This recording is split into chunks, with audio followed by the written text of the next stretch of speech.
Welcome to this session. I'm Vicki Hansen. I am the Vice President of ACM, and I am thrilled to be the session chair for this upcoming session where we have three very illustrious speakers.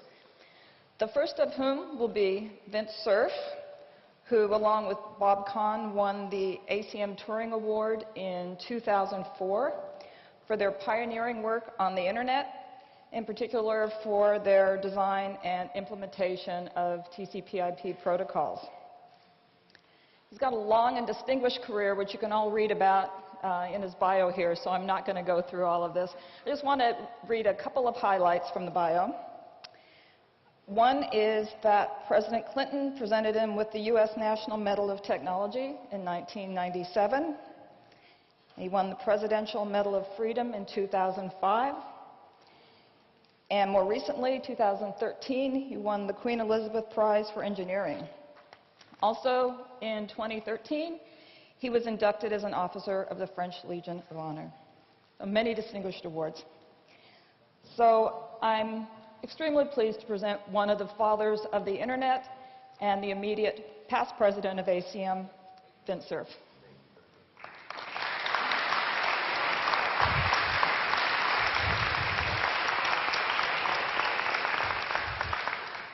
You know, I always get nervous when people clap before you've given a talk, because it doesn't get any better than that, so I think I should just sit down. First of all, I need to warn you that I don't plan to take questions, and it's not because I don't want to have a discussion. It's just that this room is very hard for me to hear in. As good as the sound quality is, it's still pretty echoey for me, and I wear 2 hearing aids with a 65 decibel loss. So I'm happy to have a discussion anytime after my talk, and I hope you'll forgive me for that, but it also saves some time, we hope, and that will give the other speakers more opportunity. Second, I wanted to make an observation about this meeting. You know, in America, we talk about STEM, science, technology, engineering, and mathematics.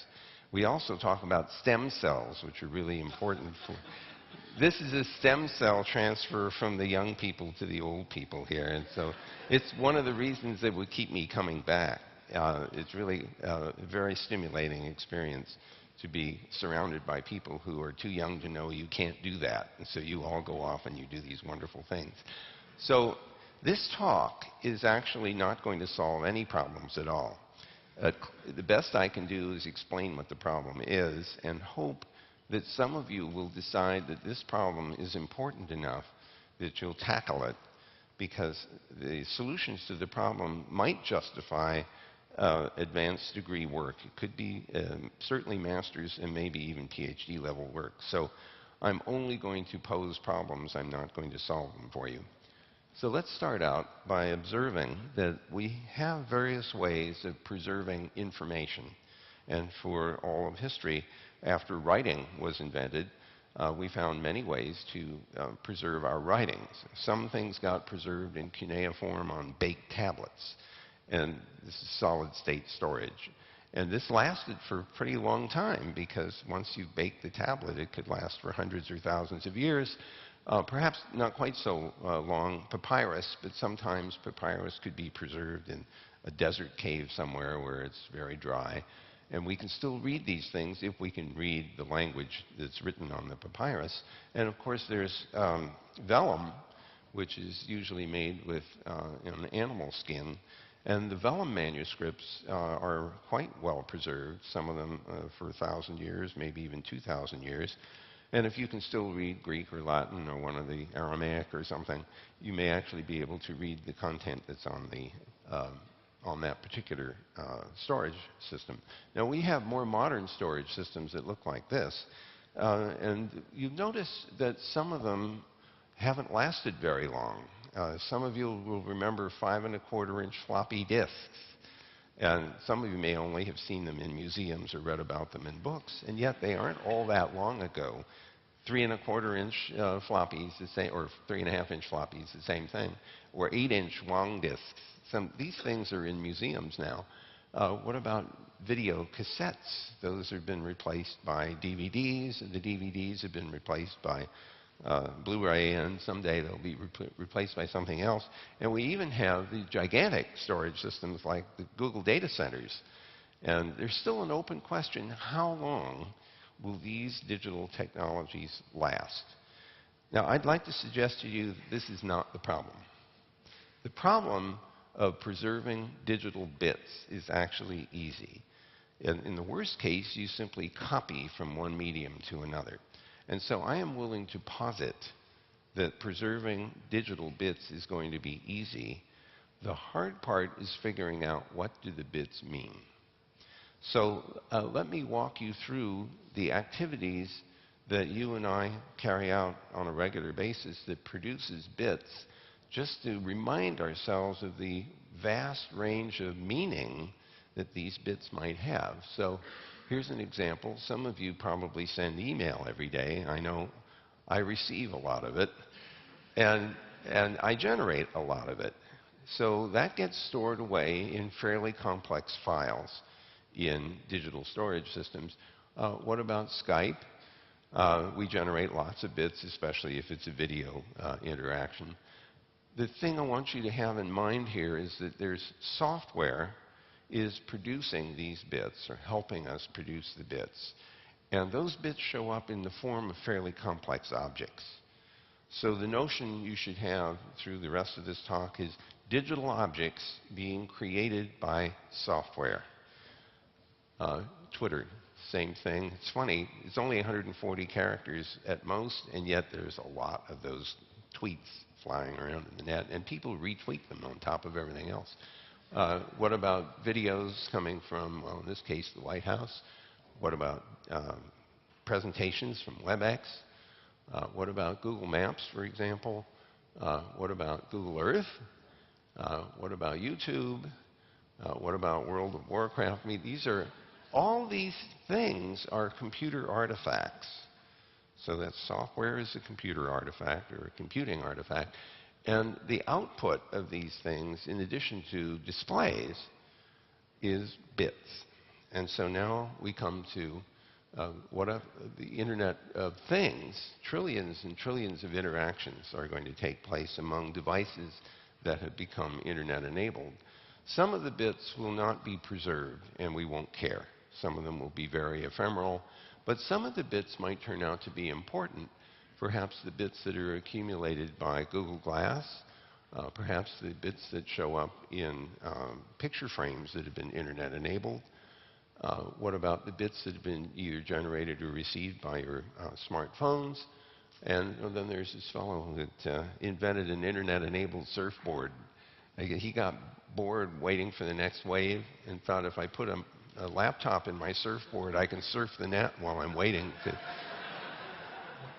So he invented this product and put a Wi-Fi service at the rescue shack. And so he sells this as a service. And then there's Internet-enabled refrigerators. The bits that are there probably don't have to be kept for too long. But just imagine what you could do with an Internet-enabled refrigerator. If you had an RFID chip on each thing that goes inside the refrigerator, then the refrigerator would know what it has inside. So while you're off at work or at school, it could be surfing the net looking for recipes that it could make with what it has inside. So when you come home, the display shows you things that you could make for dinner. Now, this seems like a perfectly reasonable thing.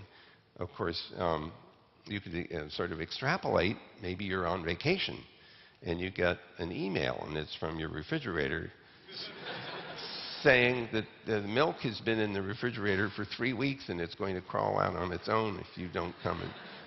Or maybe you're shopping at the store and you get a tweet from your refrigerator and it says, don't forget the marinara sauce. I have everything else I need for spaghetti dinner tonight. And now our friends in Japan have messed this whole story up because they've invented an Internet-enabled bathroom scale. If you step on the scale, it figures out which family member you are based on your weight. And then it sends that information to the doctor to become part of your medical record. So now we've got the bathroom scale is generating bits that are going to be preserved for some period of time. Of course, there's a problem with this idea because the refrigerator is on the same network as the bathroom scale. And so when you come home, you see diet recipes coming up on the display. Or maybe it just refuses to open because you're on a diet. It's a bad idea. I used to tell jokes that someday every light bulb in the world would have an IP address.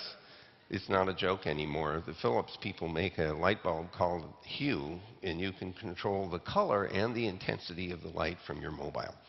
So I have to find some new material because I can't make a joke about that. All right, so here's an example of what I am worried about. There was a very popular book written in the US a while ago by a woman named Doris Kearns Goodwin.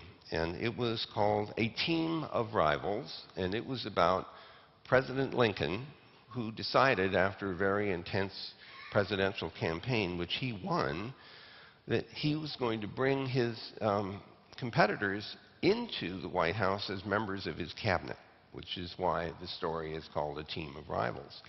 And in fact, President Obama seemed to have done the same thing when he invited Hillary Clinton, who was his opponent in the presidential campaign, to be his Secretary of State. So I want you to think for a moment about this book, because in the book, Doris Kearns Goodwin reproduces the conversations of the time. Now, she was not there 150 years ago, but she does a very credible job of describing what the conversations were among the principals in the story, the members of the cabinet, the president, and so on. How could she do that?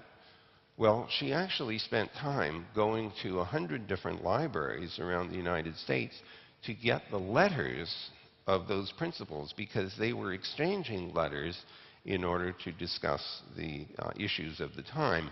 And from those letters, she was able to reproduce conversations which were very credible in the book. Now I want you to imagine that you're a 22nd century Doris Kearns Goodwin, and you want to write a story about us in the 21st century. Where will she go, and what will she find? Well, will she find all the emails we've exchanged? What about the tweets? What about our video conferences? What about all the other artifacts that we've generated? Oh, I think there's a big question mark about whether that information will be preserved in an accessible way over 100 years or more. And that, I think, that is the problem that I am concerned about. So here are the challenges that are before us. One of them is figuring out what the bits mean. And I'm taking advantage of the fact that I can see the slides this way instead of having to turn my back on you. Remember that the way those bits got generated is a program produced them. So you were using maybe a text editor to produce some text. The resulting digital object is potentially pretty complex. And just having the bits saved doesn't necessarily help you understand what they mean. You need a piece of software that generated them to interpret them for you, or you need another piece of software that understands what the format is and the semantics of those bits in order to correctly interpret them. But if the software isn't available anymore, then all those bits that you've saved may mean nothing. You have a pile of rotten bits. So the challenge we have is preserving the meaning of the bits, and the implication is we may need to preserve the application software that produced those bits. It gets worse. The application had to run on an operating system. And not all applications run on all operating systems. Not all applications run on all versions of operating systems. So now, in order to correctly interpret the bits that we've carefully saved, we may have to preserve not only the application code, but also the operating system it ran on. Not all operating systems run on the same hardware. We may have to remember what the hardware was, or at least something that can describe how it worked, so we could emulate it, if necessary, to run the operating system that runs the application that can interpret the bits. Now, this sounds like a fairly straightforward thing. We just have to remember all the software, all the operating systems and the application software. and the descriptions of the hardware, and we're done. Except for one problem. It's called intellectual property. Some of you will know that not everyone wants to give away their intellectual property.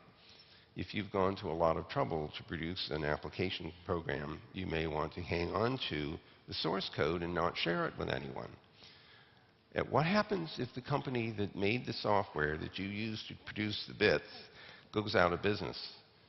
What happens if new operating systems come along that don't run the old application code? And you say, could I have the source code so that I can continue to correctly interpret the bits I've created? And the answer is no. The company is in bankruptcy. The bankruptcy judge believes that the software has value, and it won't give it away to you. He wants to sell it to somebody. So we have this problem that the application code and the operating system code may not be available to you. What if it's open source? Well, that helps a little bit. You may be able to preserve open source, or at least have the rights to it. But not everything is going to be open source, so we still have to figure out how to deal with that. What about the legal framework that is used to preserve intellectual property rights? It may very well turn out that in order to solve this problem, we have to develop legal frameworks that say that preservation of digital information is so important that we have to give special power, special authority to organizations that are set up to preserve this information. We could pretend for a moment that maybe that's libraries, but the whole point here is that the legal system may need to expand its view of intellectual property protection in order to allow for access to source code of operating systems, applications, and hardware descriptions. We also have the problem about how many bits you've produced. I mean, think for a minute about the number of bits that are associated with emails that you've generated. There could be terabytes to petabytes of that stuff. Where are we going to put that? What if we want to preserve things for hundreds to thousands of years? We're going to have a place to store all those bits. So I think what I want to suggest to you that this is not as simple a problem as it might appear. So let's have a look at an idea that I'm going to call Digital Vellum. And the bad thing about that term is that it sounds like I'm only focused on the physical preservation of bits, and that's exactly not the case. I'm imagining Digital Vellum is a system of preservation that preserves semantics as well as the physical bits that we care about. So the first thing is we have to save the bits. Now, I want you to think for a minute about one of the most popular places to put bits today. It's called the cloud, except there's more than one cloud, and they don't interact with each other. So if you put things in the Google Cloud, and later you want to take them out again and put them into the Amazon Cloud, for example, technically you can do that. Certainly Google says you have the freedom to download all the bits that we've been holding for you and take them away and give them to somebody else. But there's a small problem. If the only way you can do that is to download things at maybe a gigabit per second into your laptop, but you had an exabyte worth of data, it may take you a while, and it's not clear that your laptop can hold all that data. So what's missing from this equation is the ability to move data directly between clouds. And so just like in the early days of Internet, when we had networks, but they were proprietary. IBM had its network. Digital Equipment Corporation had its network technology or network protocols. So did Hewlett-Packard. But you couldn't get computers of different brands to communicate. And in the Internet case, you couldn't even get different packet networks to intercommunicate until we invented a protocol for that. Well, now we have these clouds that don't talk to each other. And if you really want to move data at a high data rate, you want to move it between the clouds directly, not simply into your laptop and then up to the other cloud. So the first problem is we need to have the way for clouds to refer to each other. And then we have a second problem. If I want to move data out of the cloud, and it was access controlled in this first cloud, how do I move the metadata for access control from one cloud to another and have it still make sense? because in the first cloud, the access control referred to parties that the first cloud knows, the users of the cloud, and their identities. And you could use those identities to say this person has access to this data and this person does not. When I take that data and the metadata about access control and I try to move it to another cloud, I have a problem. The identities of the people in the first cloud may be unknown to the second cloud, in which case all that access control information is not interpretable. It gets worse. Think for a minute about what you do when you put things into the World Wide Web. You put up content written in HTML, and you have a whole bunch of URLs. And what do the URLs do? Well, they point to other places in the web. How do they do that? They go to the domain name system, look up domain names, bring that back, and the domain names are used to figure out which computer in the cloud you're supposed to go to ask for the data. What happens if the domain name is no longer maintained? What if the person that owned the domain name, a second-level domain name, for example, stops paying rent on it? Those URLs don't resolve anymore. And so even if I preserve all the bits of a web page, if I can't resolve the URLs, the domain names that go with it, I've still lost a lot of the content of the web pages. Now, there is someone who's trying to preserve all that data. It's Brewster Kahle. He has the Internet Archive, and he's trying to download the World Wide Web. He's going to have a problem because he's going to run out of storage before he can get all of it. So I just want to emphasize that there's some real tough problems associated with preserving content and meaning. Let me give you one other concrete example of this. I want you to imagine it's the year 3000, and you've just done a Google search, and you've turned up a 1997 PowerPoint file. And let's imagine you're running Windows 3000, just for the sake of argument. And so the question is, does Windows 3000 and Office 3000 know how to interpret a 1,000-year-old PowerPoint file? And the answer is probably no. And Leslie, this is not a gratuitous dig at Microsoft. And I know that for a fact because right now I have some 1997 PowerPoint files that PowerPoint 2010 does not know how to interpret. It comes up and says, I don't know what this is. Now, I'm sure there must be tools that let you copy from one format to another to try to preserve this interpretability. But imagining doing that over 1,000 years or more might be hard.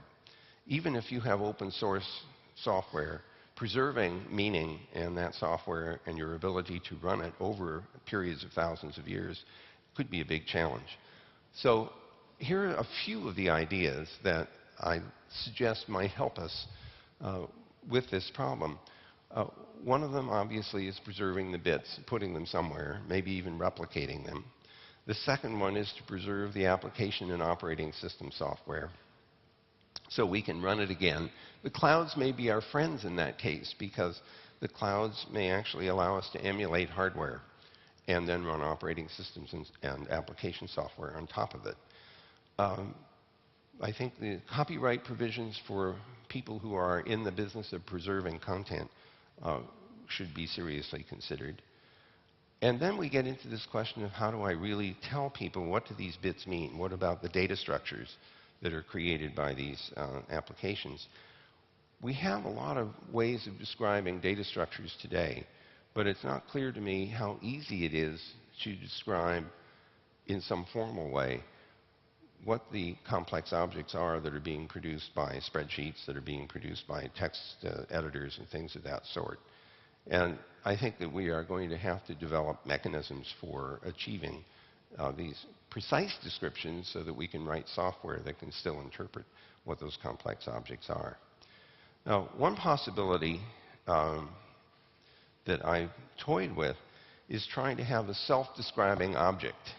And the idea, roughly, would be you could start pulling some bits out of this object that tell you what the data structure of the rest of the object is.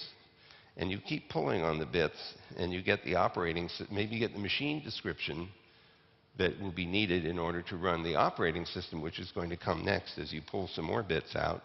And then as you keep pulling on the bits, eventually you get the application program.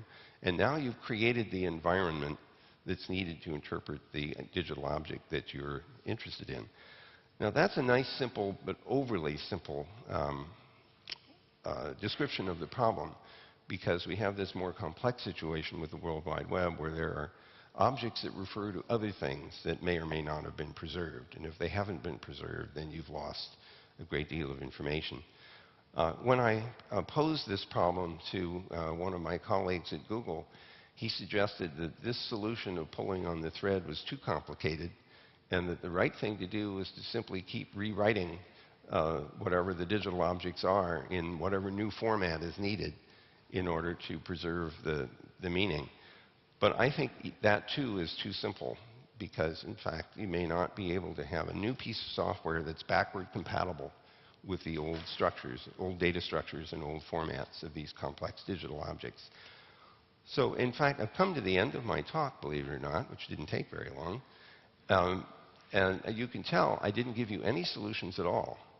All I've done is try to raise the level of awareness that you will be ghosts in history if you don't find a way to solve this digital preservation problem. Because all the things that represent what you've done, if they're in digital form, will be lost, and it might not even take 100 years for that to happen.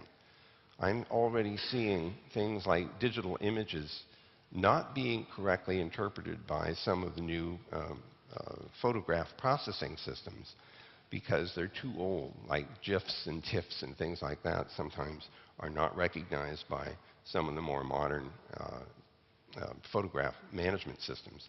So we're already faced with this loss of information. And I frankly think that you all deserve a better future than to be lost in history. And I'll stop there. And as I say, I'm not going to do questions because I can't hear them anyway. But I'll be around for the rest of the week. And so I don't want to be the guy that came to talk and didn't listen. I just have to listen to you in a circumstance where I can actually hear and understand the questions. So I thank you for your time. I hope you'll help solve this problem, because I don't have a clue right now about how to do it. So I turn this back over to our chairman. Thank you.